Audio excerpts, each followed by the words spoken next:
The scorching heat wrapped around me like a suffocating blanket, searing my skin even through the thin fabric of my summer dress. Thick, black smoke coiled into my lungs, sending violent coughs racking through my body, coughs that felt so real, so painful, that for a split second, I forgot I'd already died here. I opened my eyes, my hands scrambling against the rough concrete floor beneath me. The sound of crackling flames roared in my ears, mixing with the distant wail of fire alarms and the shrill screams of students rushing to escape. This wasn't a memory dot, this was the old campus library. The third floor, where I'd gone to study with him that fateful afternoon. The same floor that would collapse in 10 minutes, burying me under a pile of burning rubble. While he held her hand and ran to safety, I'd relived this moment 100 times in the afterlife. Each time, the heat more intense, the screams louder, the betrayal sharper. It was October 17th, my 20th birthday. I'd skipped my own small celebration to help Ethan study for his midterm in environmental science, the class he'd been failing all semester. Clara, his lab partner, had coincidentally shown up too, carrying a stack of textbooks and a thermos of the matcha latte Ethan loved, my recipe, the one I taught her when we were still friends. Back then, I'd brushed off the way Ethan's eyes lit up when Clara handed him the latte. I'd ignored the way they leaned into close while going over lab reports. I'd even laughed when Clara accidentally spilled coffee on my notes, saying, "Oh no, Lily, I'm so clumsy, let me copy mine for you later." Later, I found those exact notes typed up in her submission to the professor, with her name at the top. When I confronted her, she'd cried and said I was overreacting, that she just wanted to help. Ethan had taken her side, telling me I was being too sensitive and ruining a good thing between friends. That was the first crack in our relationship, but I glued it back together because I loved him. I loved the way he'd serenade me with his guitar on my dorm roof. I loved how he'd remember my order at the campus cafe: oat milk latte, extra foam, a dash of cinnamon. I loved the version of him I'd made up in my head, the loyal, kind boy who'd never hurt me until the fire. Lily, are you okay? A familiar voice cut through the chaos. Warm and urgent, too urgent. Like he was already practicing the panic he'd used to convince everyone he'd tried to save me. I turned my head, and there he was, Ethan, my boyfriend of 2 years. His blonde hair messy from the smoke. His blue eyes wide with what looked like fear. But I knew better now. I'd seen the cold calculation in those eyes as he'd turned his back on me. Heard the way he'd lied to the police later, saying I'd wandered off when the fire started. I'd even seen the text he'd sent Clara while I was still trapped. "She's not coming. Meet me at the east exit. I love you." Behind him stood Clara, the so-called campus goddess, the one everyone talked about, the one who'd smiled at me politely in the hallways while secretly texting Ethan late at night. She looked pale, her perfect makeup smudged, but her hand was tightly clasped in Ethan's. And when our eyes met, there was a flicker of something I hadn't noticed before: triumph, like she'd been waiting for this moment, for the fire to burn away the last thing keeping Ethan from her. "Ethan," I said, my voice hoarse from the smoke. My throat felt like it was lined with sandpaper, a reminder of how I'd choked to death in the rubble. How I'd screamed for him until my voice gave out. "We need to get out. The stairs." I know. He interrupted, pulling Clara closer to him. "But we have to be careful. The fires spread to the west staircase. We have to go to the east one." He sounded calm, rational, but his gaze kept darting to the door, like he was already counting the seconds until he could run without looking back. Clara let out a small whimper, pressing herself against Ethan's side. "I'm scared. Ethan, what if we don't make it?" Her voice was soft, vulnerable. The same voice she'd used when she'd asked me to help her with a class project last month, only to steal my notes and present them as her own. The same voice she'd used when she'd told me she didn't know Ethan was my boyfriend, even though I'd introduced them 3 times. I won't let anything happen to you. Ethan said, his tone gentle, protective. He didn't even glance at me as he spoke, like I wasn't standing right next to them. Like I wasn't the one who'd stayed up with him all night when he had the flu, making him soup and rubbing his back. Like I wasn't the one who'd saved up for 3 months to buy him the vintage guitar he'd been begging his parents for since high school. Like I wasn't the one who'd loved him more than I'd loved myself. A wave of anger surged through me, hot and sharp, cutting through the fear. This was my second chance. I wasn't going to let history repeat itself. I wasn't going to be the naive girl who trusted him, who thought love would be enough to keep him loyal. I'd died once for that mistake. I wasn't going to die again. The east staircase is blocked, I said, my voice steady now. I remembered the layout of the library from my first life, the way the fire had started in the basement, fueled by old newspapers and faulty wiring, and spread up the west wall first. I remembered the east staircase had a broken fire door, one that had gotten stuck during a fire drill last semester. The maintenance team had promised to fix it, but they never did. Anyone who tried to use it now would be trapped. Just like the 3 students who died there in my first life. The fire department said it's unsafe. We have to go to the roof, they're sending ladders there. Ethan frowned, his jaw tightening. How do you know that? The fire alarms just went off. No one said anything about the roof. He sounded suspicious, like he couldn't believe I'd dare contradict him. Like I was supposed to follow him blindly, even if it meant walking into a death trap. I heard a firefighter on the radio. I lied. It wasn't a total lie. I'd heard the firefighters talking about the roof when they'd pulled my body out of the rubble, their voices heavy with regret. If only someone had known. One of them had said, we could have saved her. I wasn't going to let that be my fate again. Come on, we don't have much time. I turned toward the stairs leading to the roof. But Ethan grabbed my arm, his grip tight enough to leave a bruise. Wait, Lily, you can't just... Let go of me. The words came out sharper than I'd intended, but I didn't care. I yanked my arm free, staring him down. My eyes were blazing, and for a second, he flinched like he was seeing the ghost of the girl he'd left to die. If you want to go to the east staircase, fine. But I'm going to the roof, and if you're smart, you'll come with me. Clara let out another whimper, her eyes watering.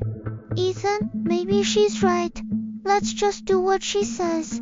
For a second, I thought she was being genuine.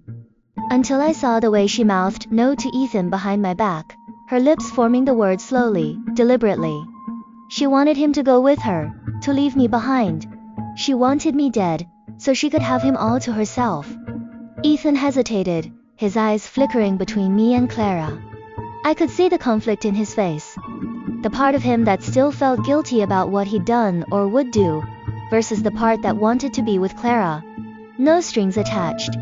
But then the floor trembled beneath us, and a loud crash echoed from downstairs, another part of the building collapsing.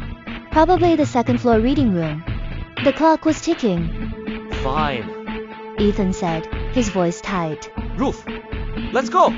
He still didn't let go of Clara's hand though, and when we started walking, he stayed closer to her. Like he was ready to shield her if something fell. I didn't care.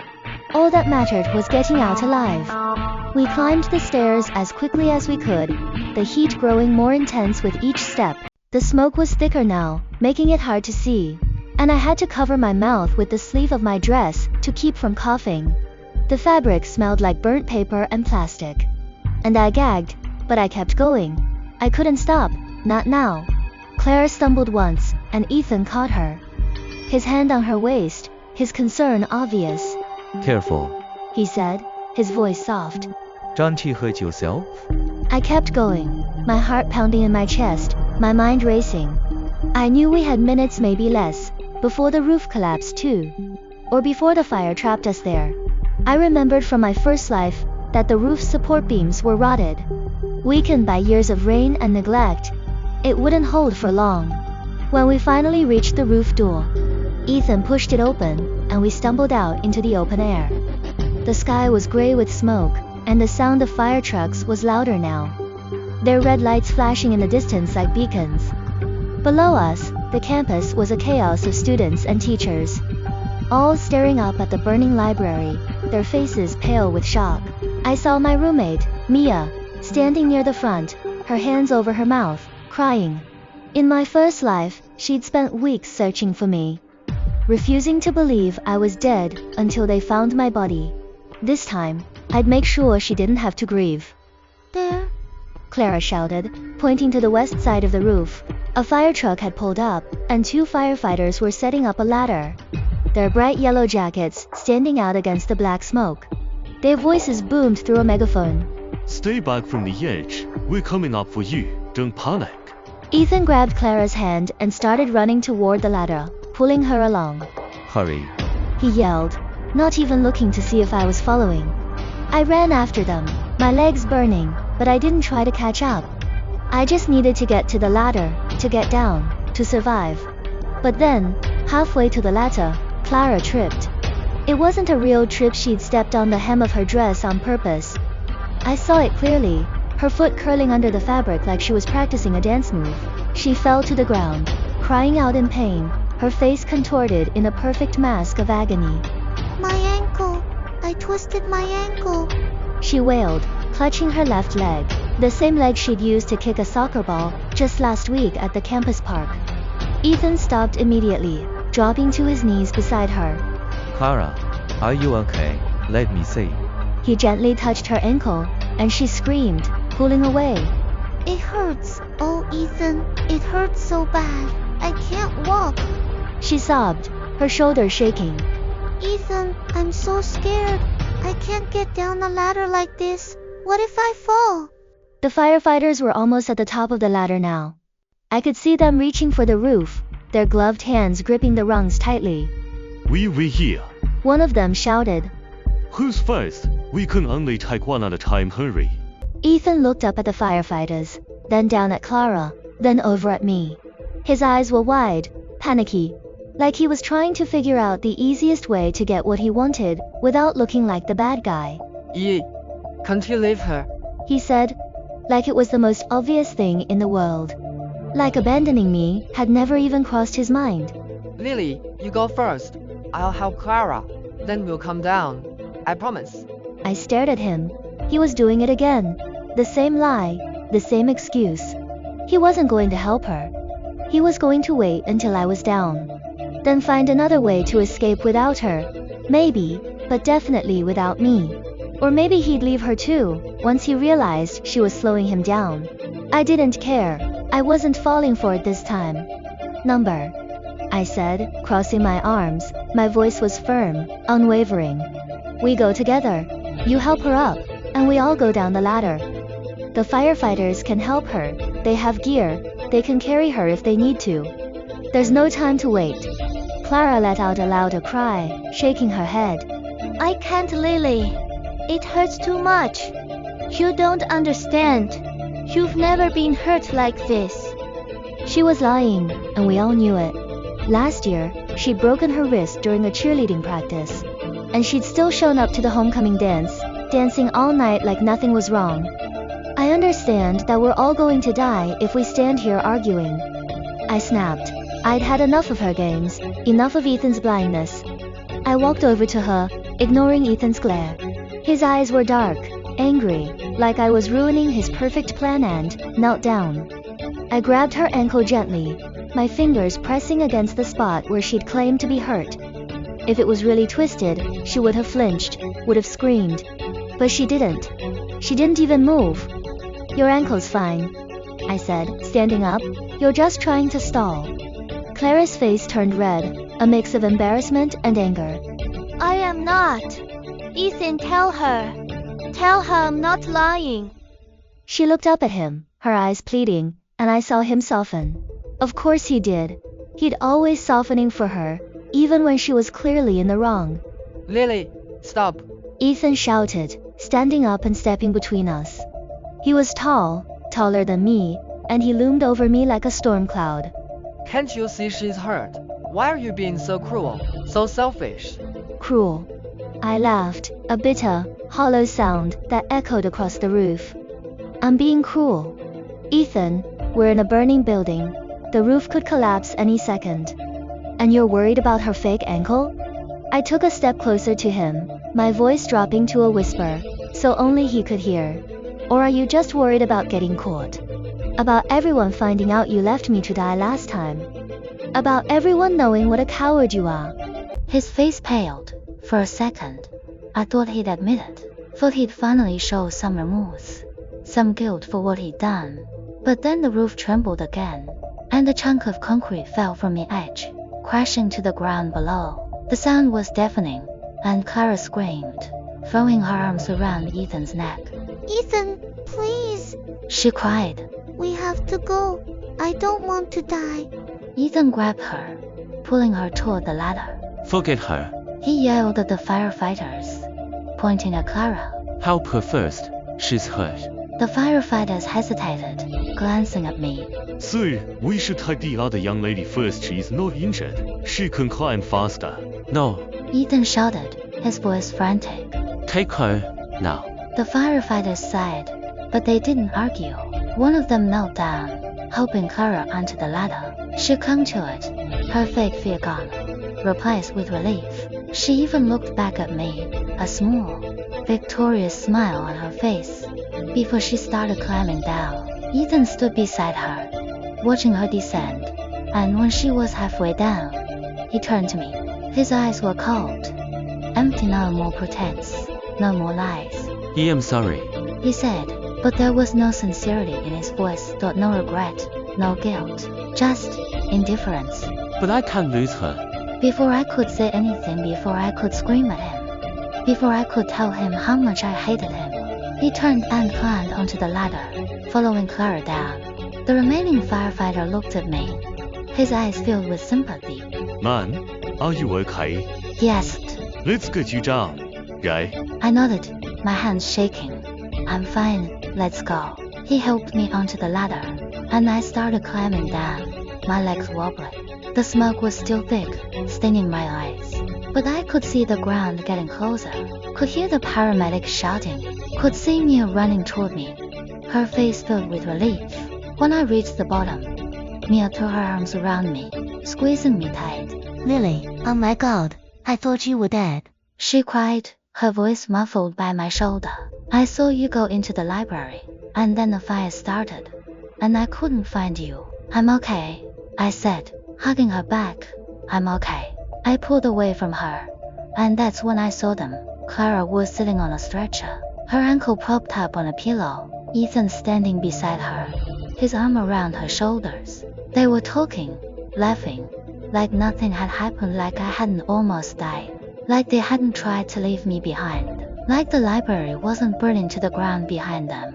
Clara even waved at me, a sweet, innocent smile on her face. A paramedic walked over to me, a clipboard in her hand. She checked my pulse, shone a light in my eyes, and asked me a few questions about how I was feeling. You're lucky to be alive. She said, handing me a bottle of water. That library collapsed 10 minutes after you got out. No one else made it from the 3rd floor. I looked up at the building, now a pile of burning rubble. The flames were still high, shooting into the sky, and black smoke covered the campus like a blanket. If I hadn't been reborn, if I hadn't known what was coming, I would have been under there, dead again. But I wasn't, I was alive. And this time, I wasn't going to let Ethan and Clara get away with what they'd done. Ethan saw me staring and met my eyes. For a second, there was a flash of guilt, a split second, gone before I could be sure it was real. But then he looked away, pulling Clara closer. I smiled to myself.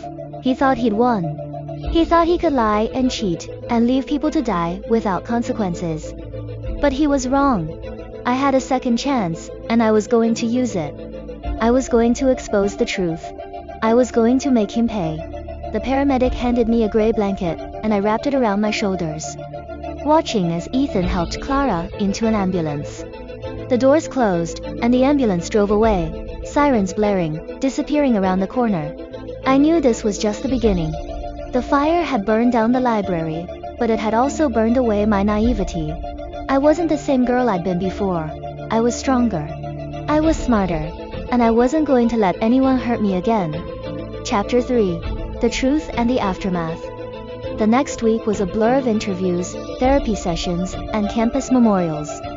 The university held a vigil for the 3 students who died in the fire, 2 freshmen and a senior, all of whom had been on the 2nd floor when the building collapsed. I attended the vigil, standing near the back, watching as their families cried, as their friends shared stories about them. I thought about how easily that could have been me. How easily Ethan and Clara could have added my name to that list.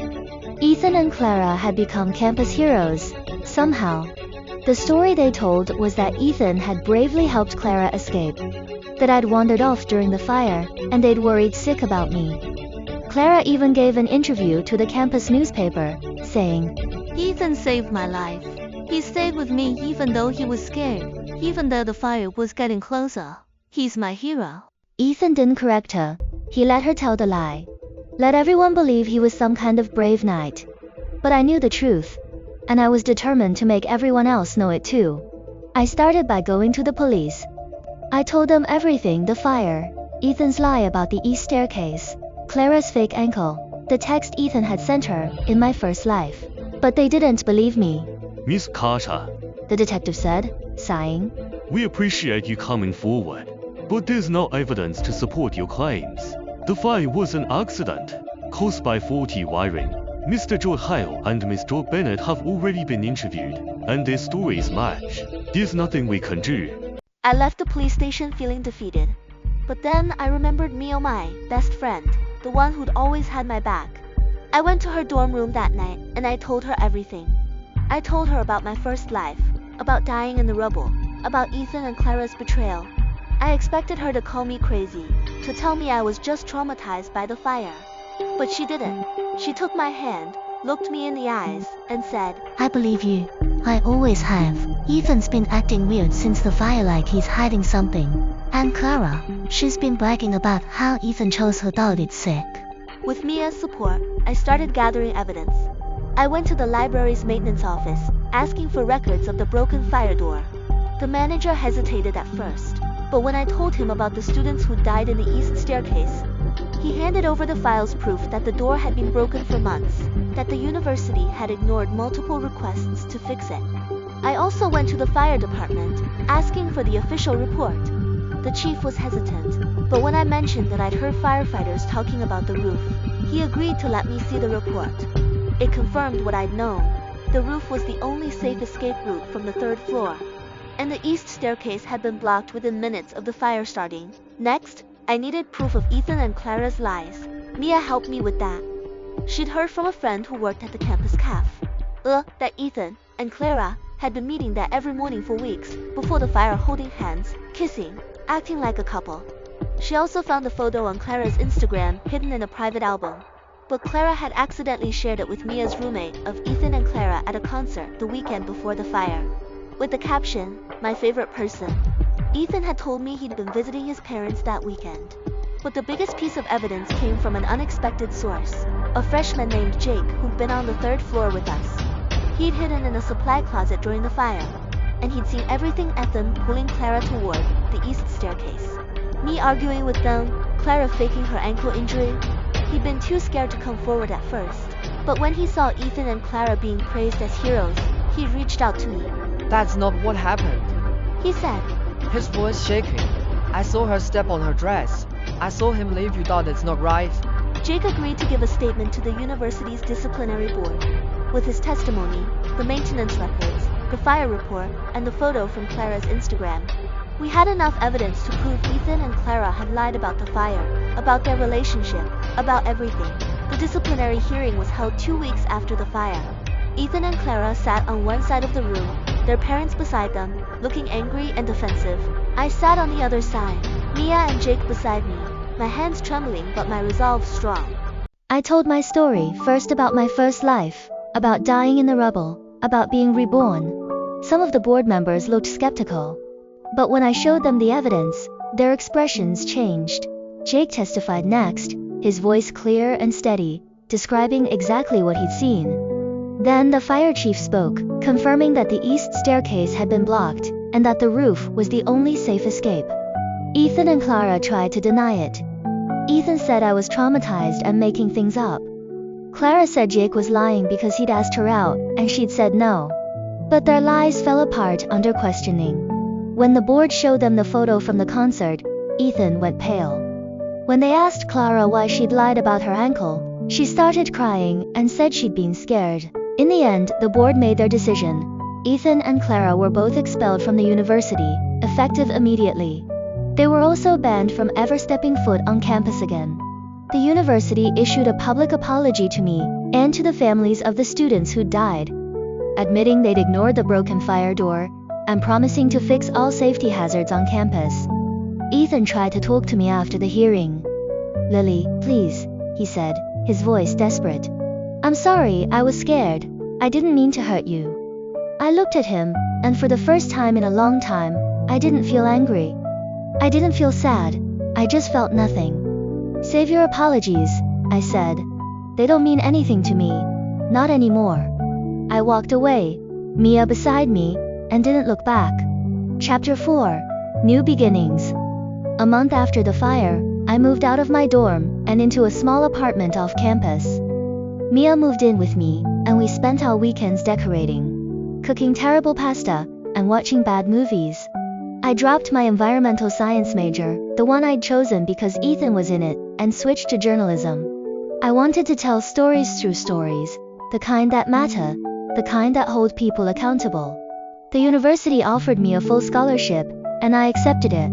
I started attending therapy, to work through the trauma of the fire and the betrayal. It was hard at first. Some nights I'd wake up screaming, the smell of smoke in my nose, but slowly, I started to heal. I made new friends in my journalism classes.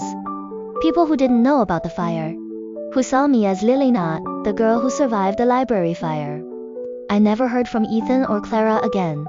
Mia told me she'd seen Clara working at a coffee shop downtown, looking tired and unhappy. Ethan had gone back to his parents' house, and his guitar, the one I'd bought him, was listed for sale on eBay. I didn't care. Their lives were no longer mine to worry about. One afternoon, I was sitting in the campus cafe, working on a story for the school newspaper, when a boy sat down across from me. He had curly brown hair and green eyes, and he was holding a stack of poetry books. Sorry to bother you, He said, smiling.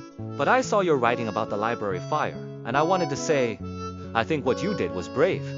Standing up for yourself, telling the truth. It meant a lot to a lot of people. He smiled back.